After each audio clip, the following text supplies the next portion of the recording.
इंसानियत इमाम बारगाह मस्जिद में जेके समझ की तादाद में उन्होंने के सिर्फ कत्ल कमीज़े करे कयो ताकि हूँ अली अलैहिस्सलाम के मनन था ऐं हुसैन जा पैरोकार असां उन्हनि जन पिन विरास कयो उन्हीं जे नस्लनि ते लानत आयो था जेके पुठ बुराई करे उन्हनि ते बि लानत आयो था उन्हनि सां जेके मां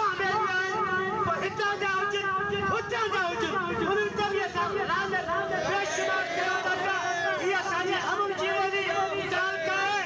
पाणकार ज़िला घोटकी जे कायद मिलत अल्लामा सैयद साजिद जी नतीजे पूरे पाकिस्तान में ही काला ॾींहुं